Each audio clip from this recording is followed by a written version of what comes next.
നമ്മുടെ നാട്ടിലൊരു വർഷമുണ്ട്, പൊന്നൊരുക്കുന്നത് പൂജിക്കുന്ന കാര്യം എന്ന് പറഞ്ഞാണ് എൻ്റെ അവസ്ഥ. ഞാൻ അച്ഛനോട് പറഞ്ഞു, പൊന്നെ അച്ഛനെ ഉപയോഗിക്കുന്നത് ഞാൻ മൂലയ്ക്ക് എവിടെയെങ്കിലും ഇരുന്നിട്ട് പോകണം, അത്ര സമയത്തില്ല. ദൈവത്തിന് മാത്രം ഉണ്ടാകില്ലേ. ഒരു ബഹുമാനപ്പെട്ട പേരൻസ് അച്ഛനെ മറ്റുള്ള ഈ സിസ്റ്ററെ നമ്മുടെ പ്രിയ സഹോദരി സഹോദരന്മാരും ഞങ്ങളെല്ലാവരും ബാത്റൂമിൽ ചെങ്കിലും പാട്ട് പാടാറുണ്ട്. ഞാൻ അവിടെ വെച്ച് പോലും പാടത്തില്ലാത്ത മനുഷ്യനാണ്. കാരണം അടുത്തൊരു പശു കൊണ്ടാണ് ഏറ്റവും കുറച്ചുകൂടി ഉറപ്പാണ്. അതുകൊണ്ട് ഞാൻ അവിടെ വെച്ച് പോലും പാട്ട് പാടാറില്ല. ഞാനൊരു പെട്ടെന്ന് പറഞ്ഞ അവസാനിപ്പിച്ചോ. ഇവിടെ എന്ത് പറയണമെന്ന് വെച്ചാൽ എനിക്ക് ആർക്കും എടുത്തുമില്ല. ഞാൻ എന്നെ ഒട്ടും പാട്ട് പാടത്തില്ലാത്ത മനുഷ്യത്തിൽ സെമിനാരിൽ 4 വർഷം പഠിച്ചിട്ട് പോകും. സെമിനാരി ജീവിതം ഉപേക്ഷിച്ച് വേറെ ജോലിക്ക് പോയാലോ വിചാരിച്ച മനുഷ്യൻ 4 വർഷം സെമിനാരി പഠിച്ചു. സെമിനാരി പഠിച്ച്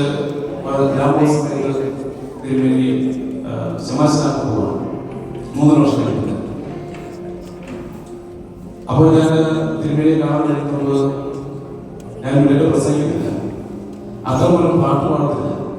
എന്റെ സംശയം എന്തിനാണ് അച്ഛനാണ് ഈ 2 കൂടത്തിനകത്ത് അച്ഛനൊരു കാര്യമുണ്ടോ? ഒരു കാര്യമില്ല. അപ്പോൾ ഞാൻ വിചാരിച്ചു ഇതെനിക്ക് പറ്റിയ പരിപാടിയാണ്. ഞാനതുകൊണ്ട് ഒരു ധ്യാനത്തിൽ പോയി. സത്യത്തിൽ അവിടെ തീരുമാനം അച്ഛനാണ്. ഞാൻ ഒരു ഇൻസിഡന്റ് പറഞ്ഞ് അവസാനിപ്പിക്കും.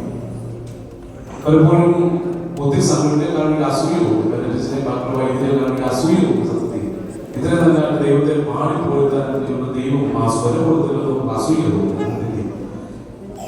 അപ്പൊ ഞാൻ അച്ഛനെ ഞാൻ MSc സോഷ്യൽ പഠിച്ചിട്ടാണ് ഞാൻ സെമിനാരിൽ പോകാൻ തീരുമാനിച്ചത്. അപ്പൊ എനിക്ക് മനസ്സിലായി എനിക്ക് ഒരു പരിപാടിയായിരുന്നു. ഞാൻ ചെയ്തല്ലോ ഈ ജോലിക്ക് പോയേക്കാം. അങ്ങനെ തീരുമാനിച്ച സമയത്താണ് ഞാൻ ഒരു ധ്യാനം പോയി ഞാൻ വൈദികനായി തീരുമാനിക്കുകയും ചെയ്തു. അങ്ങനെ അച്ഛനായിട്ട് കൊണ്ടുപോകും. ഒത്തിരി സംഭവങ്ങളൊക്കെ എനിക്ക് ഉണ്ടാകുന്നുണ്ട്. കഴിഞ്ഞ ദിവസം സംഭവങ്ങൾ പറയും. ഞാൻ കഴിഞ്ഞ ശനിയാഴ്ച ഒരു വിശുദ്ധ ബലി അർപ്പിച്ചിട്ട് നാട്ടിലേക്ക് പോകണം. നാട്ടിലേക്ക് വീട് പണിയാൻ വേണ്ടി ഭവനം പണിയാൻ വേണ്ടി ഞാൻ തീരുമാനിച്ചു. അങ്ങനെ നാട്ടിലേക്ക് താല്പര്യം പോവാണ്. അന്ന് വിശുദ്ധ ബലി ഈ റൂമിലെ സെന്റേഴ്സ് പള്ളിയിൽ അർപ്പിച്ചോട്ടേക്ക് പോകും. മനസ്സിൽ കുഞ്ഞുങ്ങൾക്ക് വേണ്ടി പ്രാർത്ഥിക്കാൻ വേണ്ടി കുറെ പ്രചോദനം. അപ്പൊ കുഞ്ഞുങ്ങൾ എന്റെ അന്നത്തെ കുർബാന വിശുദ്ധ കുർബാന എന്റെ കുഞ്ഞുങ്ങളെ ഓർത്ത് ഞാൻ പ്രാർത്ഥിച്ചു. ഞാൻ ബലിപീഠത്തിൽ നിന്ന് യാത്ര പറഞ്ഞിറങ്ങി വീണ്ടും ഒന്നുകൂടെ പോയി കുഞ്ഞുങ്ങൾക്ക് വേണ്ടി പ്രാർത്ഥിച്ചു. ഞാൻ തിരിച്ചു പോകും. അങ്ങനെ ഞാൻ ഇന്ത്യ ഫ്ലൈറ്റ് കയറി നാട്ടിൽ ചെന്നു. നാട്ടിൽ ചെന്ന് ഇറങ്ങുമ്പോൾ എൻ്റെ 2 കുഞ്ഞുങ്ങൾക്ക് പിക്ക് ചെയ്യാൻ ഭയങ്കര ആഗ്രഹം. അതുകൊണ്ട് അവരെ കൂട്ടി എൻ്റെ വൈഫിന് അനിയനും കൂടെയാണ് വരുന്നത്. അപ്പോൾ അവര് കൊച്ചിയിൽ വരുമ്പോൾ ഞാൻ ഇറങ്ങി അവരെ വിളിക്കാൻ വേണ്ടി നോക്കുമ്പോൾ വാട്സപ്പ് നോക്കുമ്പോൾ എൻ്റെ ഒരു ടാക്സി നമ്പർ. അപ്പോൾ ഞാൻ ദേഷ്യം ടാക്സി നമ്പറിലായിട്ടായിരുന്നത്. കുഞ്ഞുങ്ങളെ കൂട്ടി വരുമെന്നാണ് പറഞ്ഞത്. പിന്നെ ടാക്സി നമ്പറിലേക്ക് ഓർത്തുകൊണ്ട് ഞാൻ എൻ്റെ വൈഫിനെ വിളിച്ചു. എന്നാണ് വിളിക്കുന്ന ഓർത്തു. വൈഫിനോട് വൈഫ് പറഞ്ഞു, അച്ഛാ പേടിക്കരുത്, ഒരു കാര്യം പറയാനുണ്ട്. നമ്മുടെ വണ്ടി പൂർണ്ണമായിട്ട് കത്തിപ്പോയി. എൻ്റെ 2 കുഞ്ഞുങ്ങളും വൈഫിന് അനിയനും കൂടെ കഴിഞ്ഞ 15-ാം തീയതി എന്നെ പിക്ക് ചെയ്യാൻ വേണ്ടി കൊച്ചിയിൽ പോകുന്നതാണ്. മൂവാറ്റുപുഴ ഉള്ളിക്കുട്ട എന്ന സ്ഥലത്ത് വെച്ച് ഓടിക്കൊണ്ടിരിക്കുമ്പോൾ വണ്ടിക്ക് തീ പിടിച്ചു. വണ്ടിക്ക് തീ പിടിച്ചിട്ട് ദൈവത്തിന്റെ വലിയ കൃപ കൊണ്ട് വൈഫിനെ അനിയത്തി ഹസ്ബൻഡ് അൺലോക്ക് ചെയ്തു. ഡോർ അൺലോക്ക് ചെയ്തത് വെളിയോട്ടിറങ്ങി കുറച്ചുകൂടി മുന്നോട്ട് പോയി. അപ്പോൾ പോകാനിറങ്ങി തീ ഇറങ്ങി പെട്ടെന്ന് ഇറങ്ങി എൻ്റെ കുഞ്ഞിന് ഏറ്റവും ബാക്സിനെയാണ് ഓർമ്മയായിരുന്നു.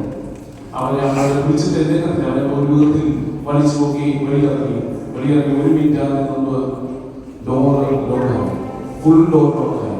വണ്ടി നീന്തി നിർത്തി. എൻ്റെ വണ്ടി എങ്ങനെ എന്ത് ചെയ്തു? പൂർണ്ണമായിട്ട് കത്തിപ്പോയി. കംപ്ലീറ്റ് കത്തിപ്പോയി. കൺവെൻഷൻ മൂലം കത്തി, എഞ്ചിനും എല്ലാം നശിച്ചുപോയി.